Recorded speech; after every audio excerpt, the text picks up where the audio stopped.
Hey student, welcome once again to your online classes. बच्चों, इस वाले वीडियो में हम लोग एक्सरसाइज 8.2 का जो 7th नंबर का क्वेश्चन है, इंपॉर्टेंट भी क्वेश्चन है, इसे सॉल्व करना सीखेंगे। थोड़ा सा आपको लेंथी लगेगा, लेकिन अच्छे से समझ जाओगे ना तो फिर आपको सॉल्व हो ही जाएगा। ऐसा नहीं कि सॉल्व नहीं होने वाला है ये क्वेश्चन, ये आपसे ईजिली सॉल्व हो जाएगा। बस वही है कि मैंने आपको हमेशा बताया है कि कुछ क्वेश्चन जल्दी छोटे से सॉल्व हो जाते हैं, कुछ क्वेश्चन थोड़े बड़े सॉल्व होते हैं, लेकिन सॉल्व सभी हो जाते हैं। जैसे कि आपने बचपन में 2+2 सीखा, 4 कर लिया आसानी से, उसी तरीके जब आपने वो छोटा चीज़ सीख लिया तब फिर आप 2+2+2+2 अगर मैं 4-5 बार लिख दूँ तो भी आप बता दोगे कि वो हमारा 10 हो जाएगा। समझ रहा है बात? उसी तरीके से यहाँ पर भी अगर आपने प्रीवियस मेरे वीडियोस देखे होंगे और आपको मैंने एकदम देखो सिंपल बेसिक रूल में समझाया है। हमने कभी भी एक्स नहीं माना, एक्स मान करके अगर आप परसेंट वाला को बनाओगे ना तो कई बार बहुत ज़्यादा कन्फ्यूजन हो जाता है। इसलिए मैंने आपको डायरेक्ट जो मेथड होता है हमारा, जिसको हम कॉन्सेप्ट मेथड बोलते हैं, उसको यूज़ करके आपको समझाया था। उसी तरीके से यहाँ भी हम लोग ना एक्स वगैरह नहीं मानेंगे, डायरेक्ट इसको समझेंगे कि एक्चुअल में हमसे क्वेश्चन में कहा क्या जा रहा है, कितने का वैल्यू दिया गया है, कितने परसेंट का और कितने परसेंट का फाइंड करना है। चलिए ये स्टार्ट करते हैं। पहले तो हम लोग क्वेश्चन को रीड कर लेते हैं। A milkman sold 2 of his buffalo for ₹20,000 each. यानी कि एक मिल्कमैन है, उसने अपने 2 बैल को, है ना, 2 बफलोस को बेचा और दोनों को उसने 20,000 में बेचा। इसको भी 20,000 में बेचा और इधर वाले को भी 20,000 में बेचा। अब क्या बोला जा रहा है कि on one he made a gain of 5%। यानी एक में जो पहला वाला उसने 20,000 में बेचा था ना, उसमें उसको 5% का 5% का फायदा होता है, प्रॉफिट होता है। And on the other A loss of 10%। और जो दूसरा वाला बफलो था उसमें उसको 10% का लॉस हो गया। देखो दोनों को 20,000 में बेचा है, लेकिन इसमें इसको फायदा हो रहा है। इसका मतलब क्या हुआ कि इसको इसने 20,000 से कम में खरीदा था। कॉस्ट प्राइस जो था इस बफलो का वो कम होगा, तभी ना 20,000 में उसको फायदा हो जा रहा है। जबकि जो दूसरा वाला बेचा जिसमें उसको नुकसान हो गया, उसमें क्या किया उसने, इसका मतलब कि हम इससे समझ में क्या आ रहा है कि यहाँ पर लॉस हो रहा है 10% का। इसका अर्थ ये है कि ये जो हमारा बफलो है ना, इसका जो कॉस्ट प्राइस होगा वो 20,000 से ज़्यादा होगा। 20,000 से ज़्यादा होगा तभी तो फिर उसको नुकसान हो जा रहा है 20,000 में बेचने में। हो सकता है उसने 24,000 में खरीदा हो, 25,000 में खरीदा हो, तभी तो फिर उसको नुकसान हो गया ना। तो वही हमको पता लगाना है कि एक्चुअल में उसने दोनों को खरीदा कितने में था। जब हमको पता चल जाएगा कि उसने दोनों को खरीदा कितने में था, तब हम इस क्वेश्चन के आंसर दे पाएंगे। देखो क्वेश्चन क्या कर रहा है हमसे कि फाइंड हिज ओवरऑल गेन और लॉस। यानी कि दोनों को बेचने में उसको टोटल कितना फायदा हुआ या कितना नुकसान हुआ। ये वाला हमारा क्वेश्चन पता है किस टाइप का है। यहाँ पर हमने कोई VCR वाला, हाँ ये वाला जो हमारा क्वेश्चन था ना कि हमारा टोटल उसमें पूछा था कि होल ट्रांजेक्शन में उसको फायदा हुआ कि नुकसान हुआ, सेम उसी तरीके से ये भी बनेगा। बस यहाँ पर हमको क्या करना पड़ेगा, हमको कॉस्ट प्राइस यहाँ पर दिया हुआ था, यहाँ पर हमको कॉस्ट प्राइस नहीं दिया है। तो हम पहले क्या करेंगे, कॉस्ट प्राइस पता करेंगे कि एक्चुअल में उसने बफलो को खरीदा कितने में था, दोनों बफलो को मिला करके उसने टोटल कितने में खरीदा था। जब हमको वो पता चल जाएगा तब हम आसानी से बना सकते हैं कि उसे फायदा हुआ तो कितने का फायदा हुआ और अगर नुकसान हुआ तो कितने का नुकसान हुआ। ये मैं आपको कॉपी में समझाता हूँ ताकि और अच्छे समझ में आ जाए। तो सबसे पहले हम क्या करेंगे, जो पहला हमारा बफलो है ना जिसमें उसको 5% का फायदा हुआ था, इसलिए मैंने ब्रैकेट में भी लगा दिया, इस तरीके से लिख दिया ताकि आपको समझ में आ जाए कि हम कौन से बफलो की बात कर रहे हैं। तो जो पहला वाला बफलो था जिसमें उनको 5% का फायदा हुआ, पहले हम उसका कॉस्ट प्राइस पता करेंगे। अब देखो जो हमारा कॉस्ट प्राइस होता है, कॉस्ट प्राइस का मतलब क्या होता है, स्टार्टिंग का वैल्यू। जब उसने उसको खरीदा था तो सबसे पहले तो उसने पे किया होगा, कॉस्ट प्राइस ही दिया हुआ, ठीक है। उसके बाद वो उसे बेच रहा है, जो भी हमारा फार्मर है या जो भी इंसान है। तो क्या हो रहा है वहाँ पर कि जो हमारा स्टार्टिंग का वैल्यू होता है कभी भी वो एक्चुअल में 100% होता है। जो कॉस्ट प्राइस होता है ना वो हमेशा क्या होता है 100%। उसके बाद उसने जब बेचा तो अगर प्रॉफिट हो रहा है तो वो प्रॉफिट एक्स्ट्रा में जाएगा, 100% से ऊपर जाएगा, और अगर उसको लॉस हो रहा है तो वो 100% से नीचे आएगा। देखो उसको यहाँ पर कितने परसेंट का प्रॉफिट हो रहा है, 100% का प्रॉफिट हो रहा है। हम लोग जानते हैं क्या है, वी नो, इस तरीके से आप पहले लिख लोगे कि हम जानते हैं, एक हमारा फॉर्मूला सिंपल सा एक कॉन्सेप्ट है कि जो कॉस्ट प्राइस होता है वो कितना होता है, ऑलवेज 100% होता है। जो कॉस्ट प्राइस है ना हमेशा 100% होता है। यहाँ पर उसने जब 20,000 में उसको बेचा तो उसको कितना मिला है, 5% का फायदा हुआ है। तो यहाँ पर हम लिखेंगे सो जो सेलिंग प्राइस है उसका वो कितना हो गया, यहाँ पर हमारे पास 105% हुआ। अब बोलोगे सर ये 105 कहाँ से आया, तो देखो 100% में उन्होंने खरीदा था, 5% का उसको फायदा हो जा रहा है। तो जब कभी भी फायदा हो तो हम लोग क्या करते हैं, परसेंट को उसमें ऐड कर देते हैं। यानी कि जो उसने 20,000 बेचा है ना एक्चुअली में वो 105% है। 100% में तो उसने खरीदा था और जब बेच रहा है तो 5% का फायदा लेकर के बेच रहा है, प्रॉफिट करके बेच रहा है। इसका मतलब कि जो हमें 20,000 रुपये दिया होगा वो कितना है, एक्चुअल में 105% है। तो यहाँ पर आप लिखोगे कि 105% ही हमारे पास है 20,000 रुपये, और हमको निकालना कितना परसेंट है, हमको निकालना 100% है। यहाँ पर देखो हम लोग ना एक्स मान करके नहीं बना रहे हैं, ये हमारा कॉन्सेप्ट है। इस कॉन्सेप्ट से अगर आप बनाओगे तो हमेशा आपको परसेंट में कभी भी कोई डाउट नहीं होगा। एक्स करके बनाओगे ना तो कई बार बच्चे कंफ्यूज हो जाते हैं कि कहाँ पर हम माइनस करें, कहाँ पर प्लस करें, एक्स को कहाँ पर डिनोमिनेटर में लिखे, कहाँ पर न्यूमरेटर में लिखे, इसलिए उसमें कंफ्यूज बिल्कुल मत हो। ये वाला कॉन्सेप्ट समझो आप, मैं इसको आपको एक्सरसाइज 8.1 से ही समझाते हुए आ रहा हूँ। तो जो हमारा 105% होगा वही क्या होगा 20,000 रुपी हो जाएगा। हमको निकालना 100% है। पहले हम लोग क्या करेंगे, इसको इधर ट्रांसफर करेंगे, तो इधर केवल परसेंट बच गया, यहाँ पर एक 1 छुपा हुआ है, तो ये हमारा 20,000 डिवाइड बाई में हमारा 105 हो जाएगा।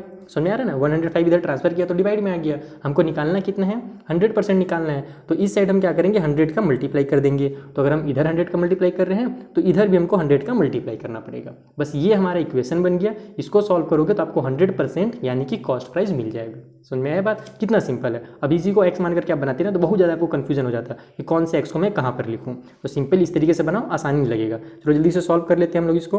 दोनों 5 से कट हो रहा है, 5 से कट कर लो पहले। तो 5 2 जा 10, 5 1 जा 5 हो गया, ऊपर में 5 4 जा 20, ये 2 जीरो उतर गया। और इसमें जब इस 100 का मल्टीप्लाई होगा तो 2 जीरो और लग जाएगा, यानी कि ऊपर में हमारे पास कितना है 40,000 है। सॉरी, यहाँ पर हमारा ये 20,000 था ना, ये देखो हमारा 20,000 था, मैंने इसको 2,000 लिख दिया, यानी कि यहाँ पर हमारा 3 जीरो और ये 100 का 2 जीरो, यानी टोटल 5 जीरो लग जाएगा। यानी कि हमारे पास ऊपर में कितना आ गया 4 लाख आ गया और नीचे में 21 आ गया। अब तो ये हमारा 21 से ये तो कट होने वाला है नहीं, ये क्यों हमारा 3 के टेबल में आ गया, 7 के टेबल में आएगा, जबकि 4 जो है वो 3 और 7 दोनों के टेबल में नहीं आता है। अब हम लोग क्या करेंगे, इसको डायरेक्ट डिवाइड देंगे। डिवाइड आप क्या करना, रफ में करना, मैं आपको चूँकि सिखा रहा हूँ इसीलिए मैं इधर साइड में कर देता हूँ डिवाइड, ठीक है। आप नहीं तो रफ में डिवाइड को करना। तो यहाँ पर हम लोग को कितना करना है, 21 से डिवाइड देना है 4 लाख को, 5 जीरो है यानी कि वो लाख है। तो यहाँ पर हमारा कितना हो जाएगा 21 1 जा 21 हुआ, माइनस किया हमने, बच गया हमारे पास 9। उसके बाद हम लोग अगले स्टेप में ये जीरो को नीचे उतार देंगे, तो हमारा ये 90 बन गया। आप एक काम और कर सकते हो कि 21 का टेबल अगर आप रफ में सॉल्व कर रहे हो ना तो जल्दी से 21 का टेबल भी लिख लो, उससे आपको और आसानी होगा। नहीं भी लिखोगे तो भी आप बना सकते हो, दिमाग में मल्टीप्लाई करके आप इसको बना सकते हो। 21 का टेबल उतना मुश्किल नहीं है। जैसे देखो यहाँ पर हमारा कितना हो जाएगा, अब यहाँ पर 90 बन गया है, तो 20 का टेबल में 90 आता है क्या, नहीं आता है ना। 28 जो हमारा, सॉरी 24 जो हमारा 80 होता है, उसी तरीके से 21 4 जो हमारा कितना हो जाएगा 80 और प्लस 4 कर दो बस, तो 80 और 4 कितना हो गया 84 हो गया, यानी कि हमारा 4 टाइम पे आ जाएगा 84। माइनस करते हैं आगे 6, मैं माइंड में मल्टीप्लाई कर रहा हूँ, अभी जल्दी जल्दी मल्टीप्लाई करना सीखो, ठीक है। अब ये वाला जो जीरो हमारा इसको उतार देंगे, तो अभी हमारा 60 बन गया। तो अब हमारा यहाँ पर से 60 भी नहीं आ रहा है, सॉरी एक सेकेंड, एक छोटा सा मिस्टेक ये हो गया हड़बड़ी हड़ी में। यहाँ पर हमने 10 में से तो 1 माइनस के तो 9 आया, यहाँ 3 बचा था, 3 में से 2 माइनस होगा तो 1 आ जाएगा, तो ये एक्चुअल में हमारा 190 हो जाएगा, ठीक है। अब यहाँ पर हमारा 190 हो गया है, तो 20 के टेबल में 190 आता है क्या, नहीं आता है ना, लेकिन 180 आता है 20 के टेबल में। जब हम लोग कहीं पर मैं मल्टीप्लाई करके आपको दिखा दूँ क्या, चलो इधर मल्टीप्लाई करके दिखाता हूँ। तो हम लोग अगर इसका 9 से मल्टीप्लाई करेंगे तो 9 1 जा 9 हो जाएगा और 9 2 जा 18 हो जाएगा, यानी कि 189 21 टेबल में आता है। तो हम लोग 9 टाइम पे 189 ले लेंगे, माइनस कर देते हैं, तो यहाँ 90 में से 89 माइनस होगा तो बच जाएगा हमारा कितना 1 बच जाएगा। अब हम लोग का 1 है, अब ये वाला हमने जो जीरो उतारा है यहाँ पर, उसके वजह से तो हमारा काम बन नहीं रहा है, हमको तो एक और जीरो की जरूरत पड़ रही है। तो सबसे पहले क्या करना पड़ेगा हमको, यहाँ पर 21 का टेबल जीरो टाइम पढ़ेंगे तो 21 जीरो जा जीरो आ जाएगा, 10 में से जीरो माइनस किया तो 10 ही आया। अब हम लोग क्या करेंगे, इस वाले जीरो को उतार सकते हैं, तो इस जीरो को हमने उतारा, ये बन गया हमारा 100। तो 21 के टेबल में हम लोग देखते हैं 5 टाइम पे तो 105 हो जाएगा, तो 4 टाइम पे कितना आएगा, 4 टाइम पे फिर वही हमारा 84 आ जाएगा। तो हम लोग 4 टाइम पे 84 ले लेते हैं, सब्ट्रैक्ट किया हमने, 10 में से 4 माइनस हुआ तो 6, यहाँ पर अब 9 बचा, 9 में से हमारा 8 माइनस होगा तो बच जाएगा 1, यानी कि 16 आ गया। अब ये जो लास्ट वाला जीरो है इसको भी उतार दो, तो ये बन जाएगा हमारा 160। फिर से हम लोग क्या करते हैं, मल्टीप्लाई करके चेक कर लेते हैं। तो 20 के टेबल में 160 आता है 8 टाइम पे, लेकिन यहाँ पर तो हमारा 8 टाइम पे ये ज़्यादा हो जाएगा, 168 हो जाएगा। तो हम लोग क्या करेंगे 7 टाइम ले लेते हैं, तो ये हो जाएगा 7 1 जा 7, 7 2 जा हो गया हमारा 14, तो ये आ गया कितना 100 हमारा 47 आ गया।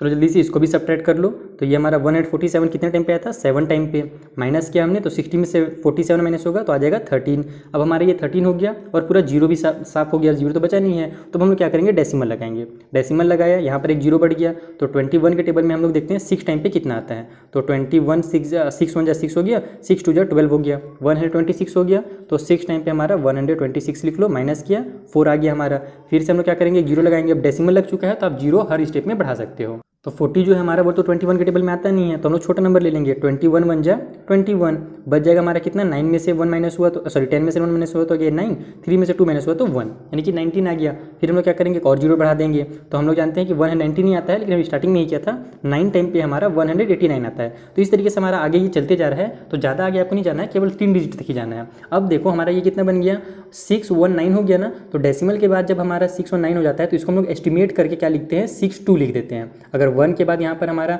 5 या 5 से ज़्यादा रहता है ना, तो हम लोग 1 को क्या करते हैं सेकेंड नंबर में पहुँचा देते हैं, या आपने क्लास 6 में पढ़ा है डेसिमल वाले चैप्टर में। इसका मतलब जब हम इसको सॉल्व करेंगे तो हमारा कितना आ जाएगा 1904 47.6 और 2 आ जाएगा, ये एस्टिमेट करके। और ये हमारे किस चीज़ में निकला है, रुपये में निकला है। और यही क्या है, कॉस्ट प्राइस है पहले वाले का, ठीक है। जो फर्स्ट बफेलो था ना, उसका हमने यहाँ पर क्या किया है, कॉस्ट प्राइस फाइंड किया है। मेन जो टाइम लग रहा है वो डिवाइड करने में लग रहा है, बाकी ये सब बहुत ज़्यादा सिंपल है। आइए जो दूसरा वाला बफेलो है उसका कॉस्ट प्राइस फाइंड करते हैं।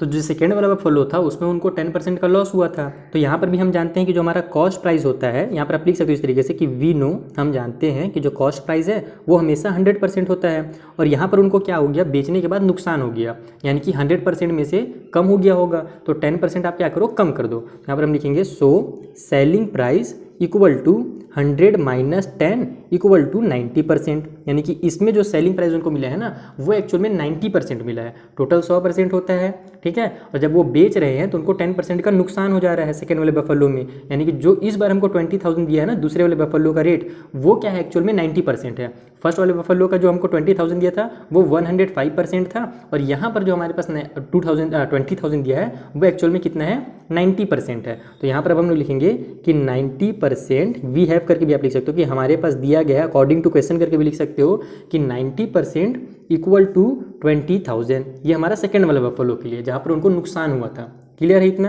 फिर से हम लोग क्या करेंगे, 100% यहाँ भी निकाल देंगे।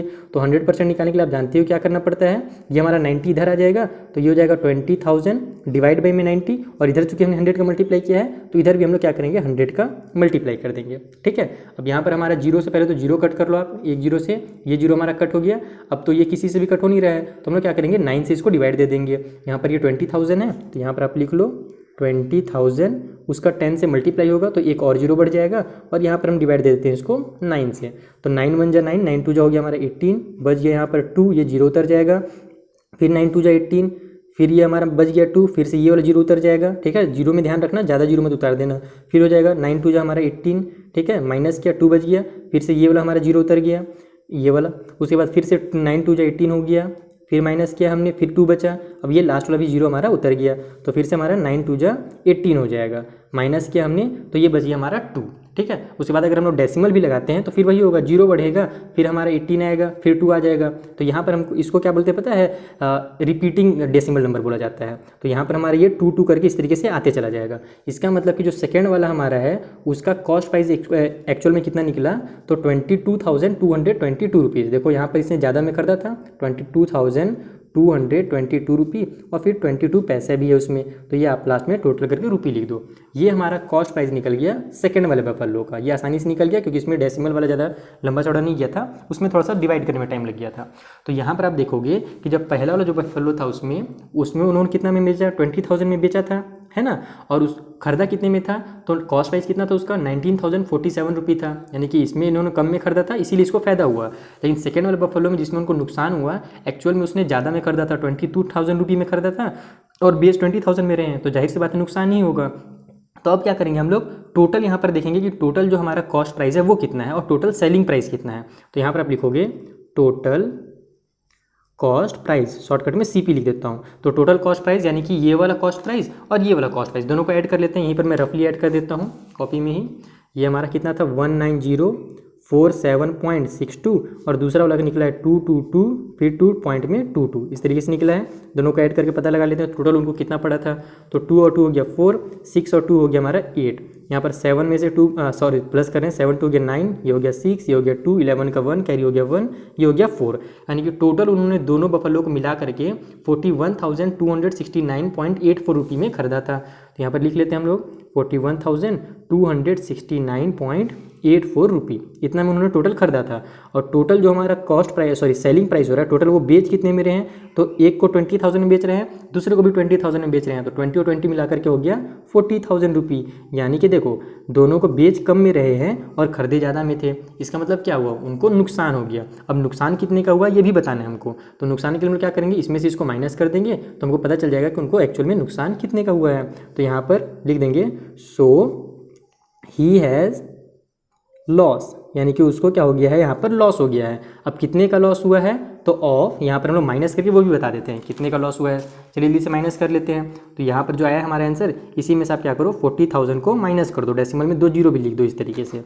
तो 4 हो जाएगा, ये 8 हो जाएगा, 9 में 0 माइनस हो 9, ये 6, ये 2 और ये 1, और 4 में से 4 माइनस होगा तो 0 आ जाएगा। यानी कि 69.84 का क्या हुआ है, उनको नुकसान हुआ है। तो लॉस ऑफ ₹1269.84, इस तरीके से आपका ये आंसर होता है कंप्लीट। आई होप आपको अच्छे समझ में आ गया होगा कैसे सॉल्व करना है। मेन जो टाइम लगेगा आपको ना, यहीं पर ये डिवाइड करने नहीं लगेगा, अदरवाइज एकदम सिंपल सा क्वेश्चन है। XYZ मान के मत बनाना, उसमें नहीं तो आप कंफ्यूज हो जाओगे। अगर आप मेरी स्टार्टिंग से वीडियो देख रहे हो, यानी कि परसेंट वाला चैप्टर आप मुझसे ही पढ़ रहे हो, तो फिर आपको ये अच्छे से समझ में आ ही गया होगा। अगर नहीं देखा आपने वीडियोज़ तो आपको नीचे डिस्क्रिप्शन बॉक्स में सारी वीडियोज़ के लिंक मिल जाएंगे, वहाँ से जाकर के आप देख सकते हो और समझ सकते हो कि बिना एक्स माने हम लोग केवल कॉन्सेप्ट बेस पर ही कैसे परसेंट वाले क्वेश्चन को सॉल्व करते हैं। तो ये हमारा इस तरीके से सॉल्व होगा। आप थोड़ा सा रिवाइज भी कर सकते हो स्क्रीनशॉट लेकर के।